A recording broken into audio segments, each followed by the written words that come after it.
Okay, we've only got half an hour this afternoon, so I think we will get started. Thank you very much, everyone, for joining our 30-minute webinar this afternoon entitled Software Selection, How to Do It Right the First Time.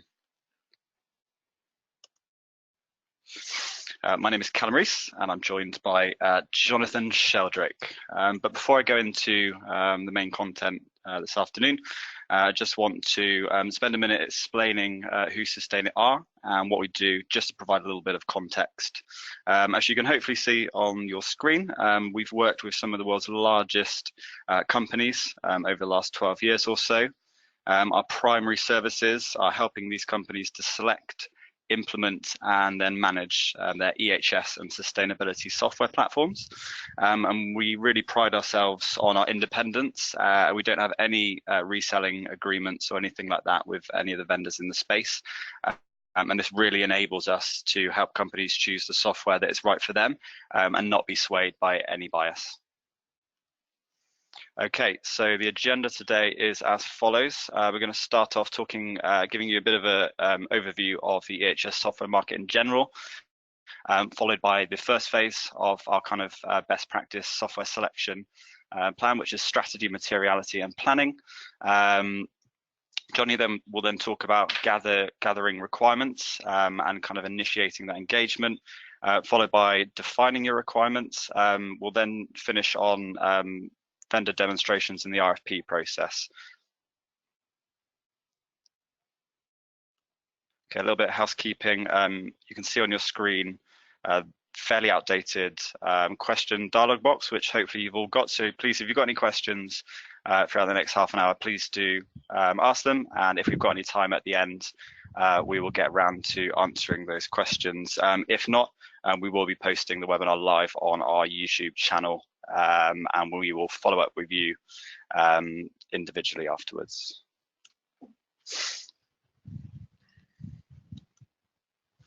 Okay, so before we go into the best practice methodology, I just wanted to start by giving a brief overview of the sustainability software landscape as we've seen it over the last 12 months.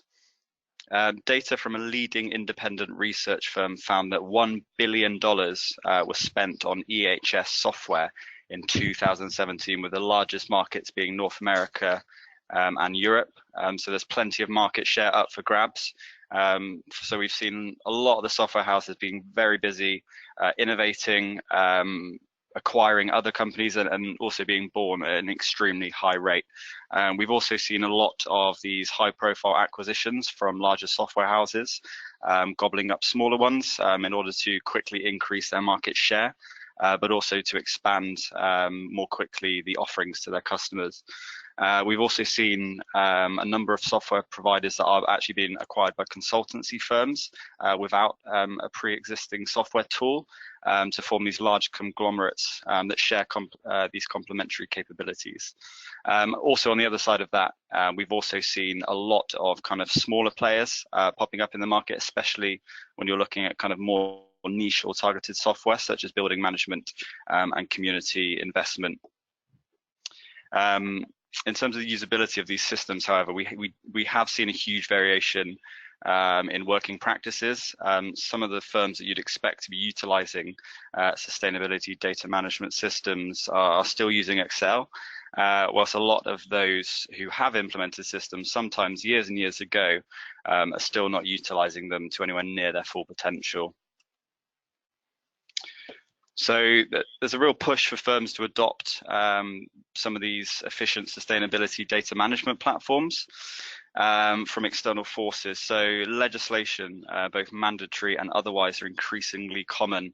And I'm sure you guys will know that a lot of EHS professionals are spending huge amounts of time and energy, especially during the kind of reporting process. So for example, you've got things like the European Non-Financial Reporting Directive, and now a little closer to home, this new mandatory streamlined energy and carbon reporting mouthful that replaced the CRC energy efficient scheme recently in the UK. From a kind of investment and ROI perspective, we're finally seeing investors put their money where their mouth is, or at least we have seen a general increase in this trend. And giving firms tangible reasons to provide sustainability data on a more regular cadence. For example, investors want to see what firms are doing in relation to the environment to mitigate the risk associated with climate change, and of course all of the financial implications that that will entail in the not too distant future. So these software platforms obviously drastically increase your ability to collect and report on that data that is important to these investors and driving growth in a lot of cases. Recent research, I think it was last year, from the Global Sustainable Investment Alliance suggests that sustainable investment strategies now represent more than 60% of professionally managed assets for EU investors, and of course this is only going to grow. And then you've got reporting frameworks such as the UN SDGs, which are being used as a collective resource to measure the impact your company is having to some of these most important factors around the globe.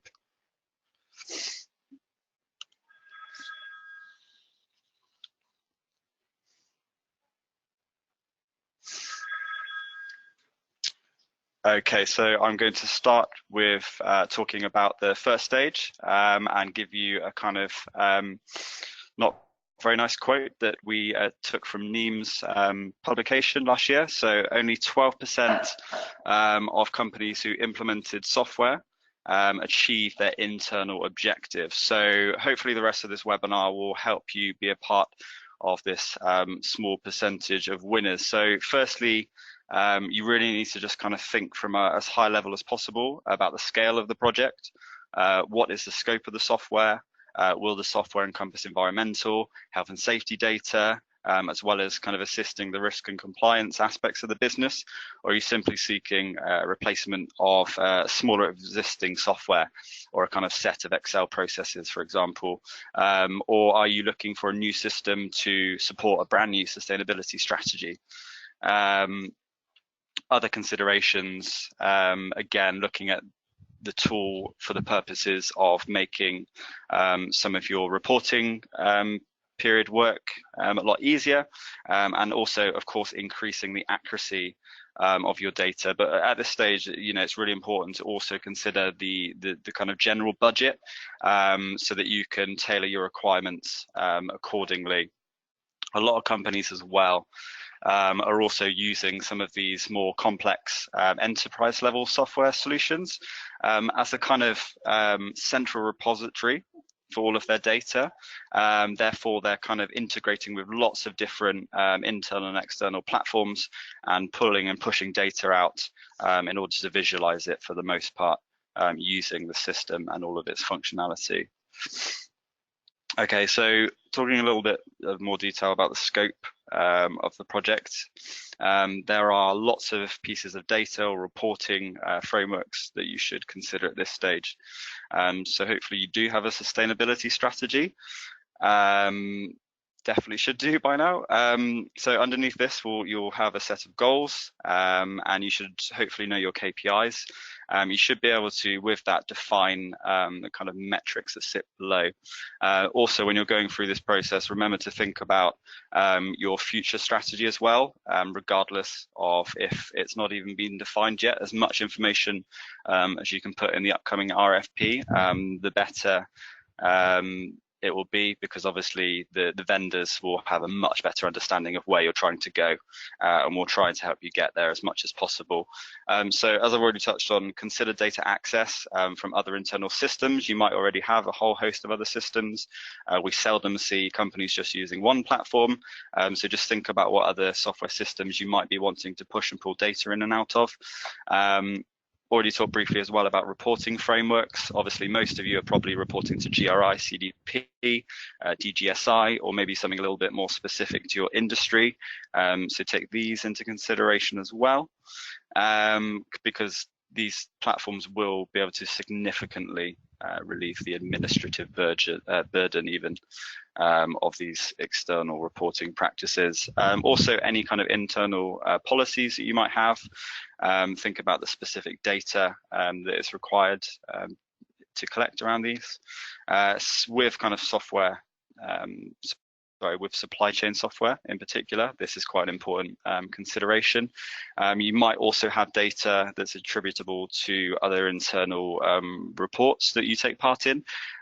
So don't discount these at this stage, because some of the data might not be going into CDP that your board, for example, are asking you for. So just write down as much as you possibly can, the broadest spectrum of data possible that you might want to collect at this stage.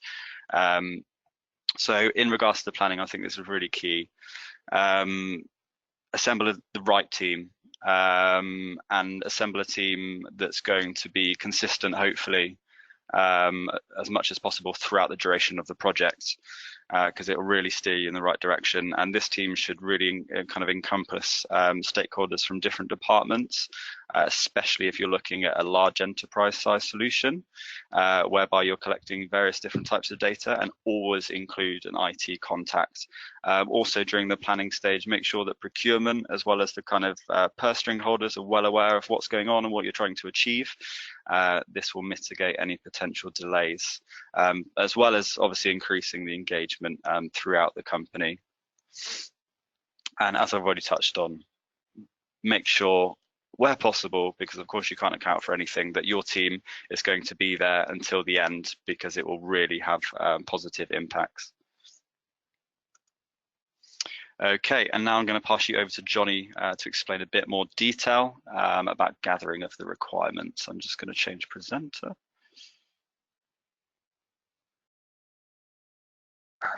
Good afternoon. So once the general direction of the project and external requirements have been mapped, as well as the expected ROI, the second stage is to gather requirements and initiate engagement with your workforce as to your intentions and expectations. The primary aim of this stage is to understand what the expected requirements for the new system are likely to be. It is likely at this stage of the process, it is important to engage anyone in your workforce who might use a new system. This engagement can come in various forms, including staff surveys, focus groups, and needs assessment interviews. We would advise using a range of different engagement approaches so as to get the most out of your workforce. By engaging with the wider workforce, you will be able to determine the general size and scope of any potential system. Needs assessments generally offer the greatest insight into any challenges and can allow easy comparison of different potential users of a system. The requirements are likely to vary significantly across an organisation, especially between employees at a head office level, who are primarily going to be using a system for reporting and data validation, whereas end users at a site level are likely to be using a system for inputting data on more of an ad hoc basis. Staff surveys are also an effective way to gather requirements, as they can easily reach all potential users. However, they are unlikely to be as insightful as needs assessments. Firstly, it is good to determine the current procedures and challenges of any new system around processes such as data collection and reporting.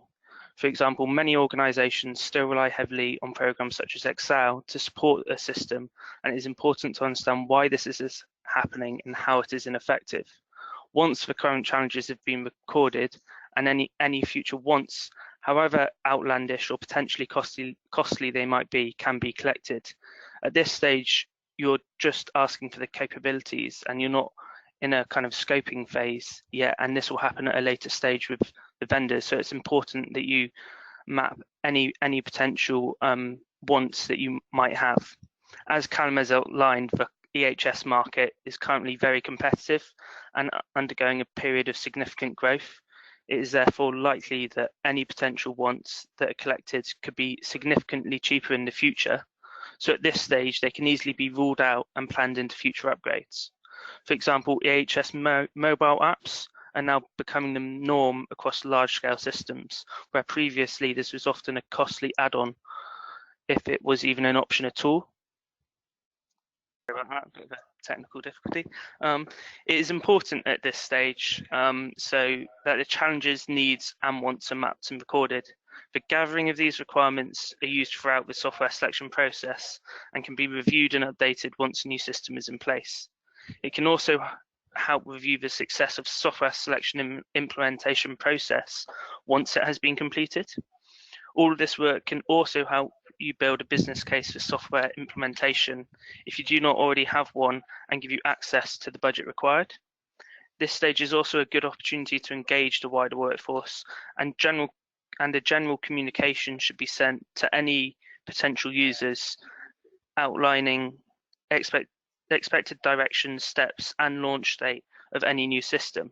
This can allow for any expectations to be managed. It is likely at this stage that once you've got through the software selection process, it will be several months before any new system is launched. So now that you've looked at your strategy and gathered all the relevant information from a range of stakeholders, you're in a position to define your requirements. It is important not to rush into any demos and clearly define your requirements. A requirement specification document is a great way to effectively communicate your intentions internally to any staff you might potentially use for application. It can also allow any peripheral stakeholders and especially end users to understand what it is you are trying to achieve and what you are looking for in a new system. The drafting of this document also presents stakeholders an opportunity to make sure any previous interviews, surveys, or focus groups are fairly reflected and allow for any further corrections to be made. The document needs to be presented in a clear and concise way so that it can be understood by all potential vendors and any stakeholders involved in the process. However, the main aim of this document is to clearly outline both the functional and technical requirements to any potential vendor. Once this document is produced, it can then be sent around any potential vendors who can then sell you the best attributes of their system and outline what their best practices are. Many demos can give a superficial overview of a system, and it is easy for vendors to show off an intuitive user interface, but this might not show the true potential for a system. The requirement specification document can help focus these demos and allow vendors to show specific features.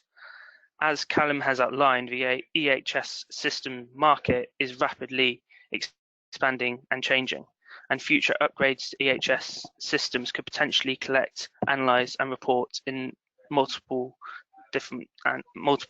of different ways. The building of these requirements also provides a great opportunity to plan for any future developments of the system and plan for any extra capacity that would be needed. This can align with any expected future reporting requirements, such as scope 3 emissions, or align with internal targets such as 2030 or 2050 targets that many large corporations now have.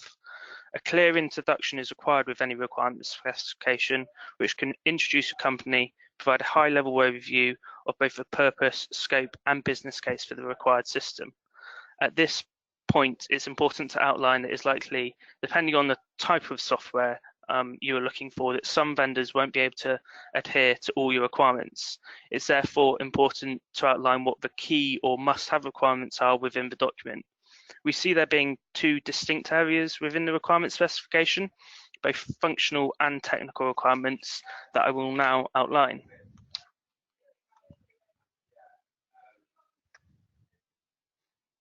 So the functional requirements allow for a general use of a system to be defined. Many vendors can have similar functional requirements, such as reporting and user interface, but the full extent and usability of these functions can vary. It is therefore important to outline the exact functional requirements you require and how they would potentially interact.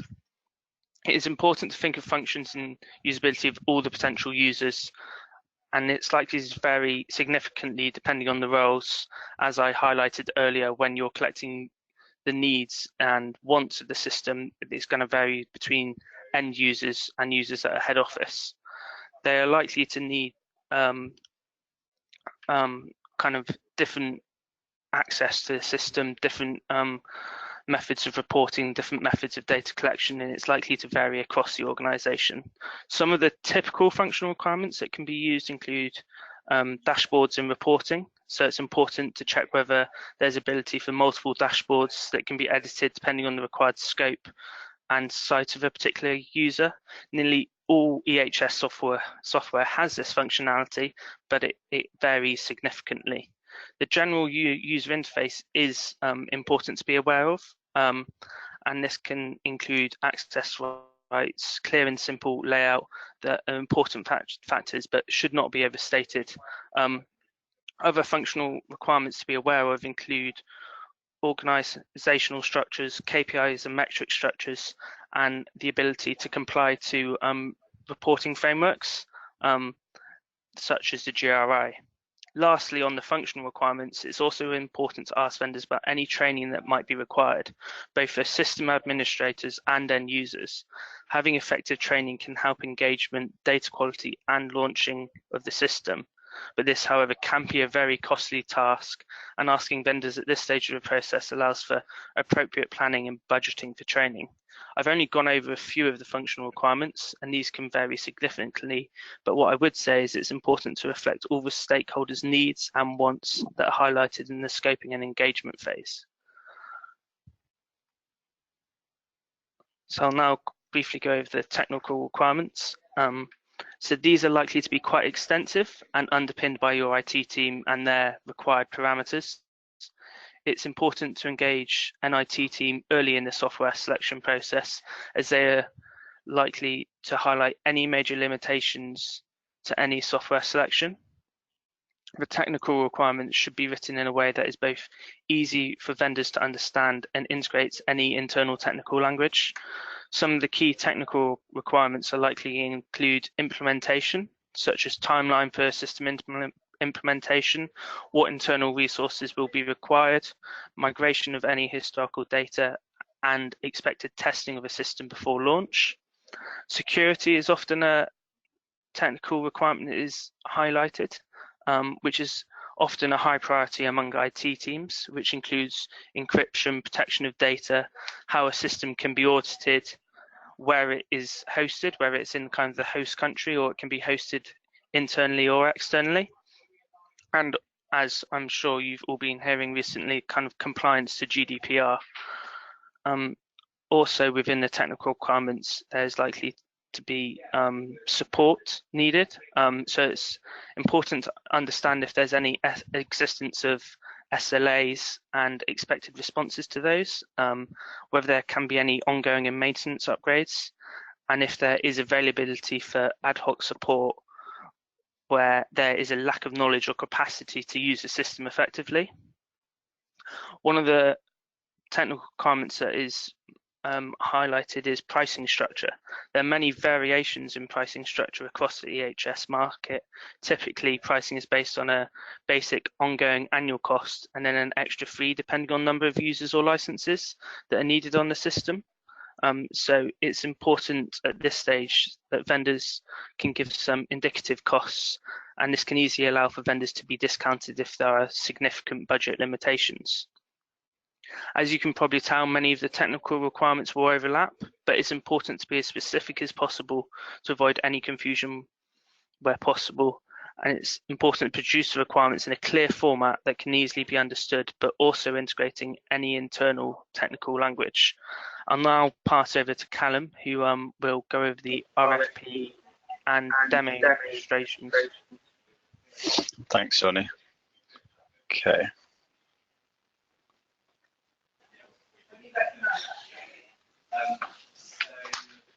Okay, just playing catch up. So thank you, Johnny. So now you've gone through that process, you've got a nice shiny requirement specification document, and you're ready to go out to RFP. Your company will probably have its own internal process in regards to running an official request for proposal, but you might also want to kind of consider an RFI at this stage, depending on your perception of the market and your kind of understanding of the potential capabilities of the software in general that's out there. But I just want to give you a couple of quick tips that we found really useful when helping companies go through an RFP for software. And this is all kind of relative depending on, you might be using spreadsheets and going out to RFP for a system, or you might just be migrating from one software platform to another. So I would definitely allow time once you've sent the RFP for the vendors to come back with, actually I've missed a part, so a very important first step is to really spend some time doing your research. So go to conferences, reporting conferences, vendor conferences, sit on webinars, read as much as you can so you kind of really understand at least who you kind of think might be the right people to send the RFP out to, just to make sure that you're not missing out any potential really good software solutions that are out there. So yeah, once you've done that, as I was about to say, give them enough time to come back with questions, because this will make sure that going forward you are receiving really accurate pricing and proposals. As Johnny mentioned a bit earlier, weight your requirements during the kind of analysis or in the background of the document. This is a great way to analyze and compare the most material elements to your business, but do keep it away from the eyes of the respondents, as it may open the door to bias. But then also try and design the RFP so that you're also able to quantify this largely qualitative request for proposal. And again, as Johnny already touched on, really set the pricing structure out so that it's very comparable, very simple, and doesn't leave any kind of misleading, which some of the vendors in our experience may or may not do, in order to make their quotation look a little bit more attractive. And please don't forget to consider the implementation costs. The vendors will include it anyway, but if you can kind of try and break down the need to understand the implementation costs in a bit more detail, it will be a heck of a lot more beneficial to you when you do select the vendor. Okay, so once you've done that, you have got to the fun part, and if you followed all of our advice throughout the webinar, then you'll be in the best possible position to actually enjoy this. I would kind of say my main piece of advice would be, as much as possible, even if you're unsure, just to try and take control and dictate the direction of these demonstrations. But at the same time, do listen carefully, because the vendors will have, in some instances, creative ways in which that they can solve some of your problems. But definitely record these sessions for kind of both future analysis, and of course the wider stakeholders can view them as well. 3 vendors is usually average for what we see for a kind of medium to large size software solution at this stage. And I realise that we're running out of time a little bit, so I'll try and go kind of finish this off soon for you guys so you can get on with your jobs. But make sure that the demonstrations aren't too short, because obviously you won't get the good amount of detail, but also at the same time not too long, because people, let's be fair, they will switch off. And also give plenty of time for questions. I would definitely send the vendors an agenda so that they are kind of at least half aware of what your most pertinent or material requirements are, so that they can really tailor the demonstration to your needs, and then not just showing you parts of the system that they pride themselves on and that perhaps they are maybe a market leader in, because it might not be an element in which was going to help your company, or that you're even interested in. Also, I would personally say try and ignore marketing introductions as much as possible. You should receive all of this in the proposal. Most vendors do want to give you an introduction, that's fine, but obviously going back to the kind of not wanting people to switch off point, these introductions can be lengthy, and you don't want your stakeholders to switch off before they really get started. Also, one tool that we found really useful is kind of giving the team or the stakeholders like a dumbed down scoring matrix, so they can both make notes but also quantify what they're watching. And this is going to be especially important if you're kind of running multiple demos on the same day or the same week. And then another kind of following the demos, if you're still not sure on who you want to select, another good idea and something that the vendors will happily do for you where possible is set up some demo environments for your users, so you can have a play, have an explore, break some things, fix some things, and see what works for you, and obviously get used to the kind of user interface, because it's all well and good when the person demonstrating the software is showing you, but they're experts. So having this demo environment it can be really helpful again, especially if you've got some really strong contenders and you want to really make sure that you're making the right decision. So at this point, again, looking at time, Johnny, back to you, if you don't mind, please, to just quickly summarize that 35 minutes of talking. So just a quick summary of the kind of key lessons from this webinar. So it's important to engage stakeholders at all stages of the process, just so they're aware of your intentions and where you want this project to go, and involve your internal IT team as early on in the process, because they're likely to show you what you're able to do on the software and what will be the main limitations. And clearly communicate your needs at all stages and at the right moment to the vendors. Once you're ready and you've clearly defined what your needs and challenges are likely to be, and include your future requirements, just because it will be important to outline what the potential expansion of any software would be, and most importantly, allow enough time. It's quite a time-consuming process, and there'll be multiple interviews, building of a requirement specification, vendor demos, and then after that, it will still be several months before a software will be launched. So they're kind of the main takeaways from this webinar. But I'll now quickly pass over to Callum just for any questions. I think in terms of time, Johnny, if you could just skip to the contact page. We'll leave the questions out. We've had a couple of kind of very targeted questions, and as I mentioned at the beginning, I will follow up with you guys directly. Hopefully, you've left your email address when you registered. And yeah, here's my email address at the top.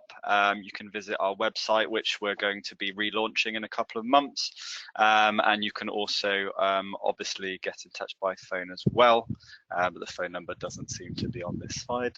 But thank you so much for taking the time out this afternoon, and I hope everyone enjoys the rest of their summers.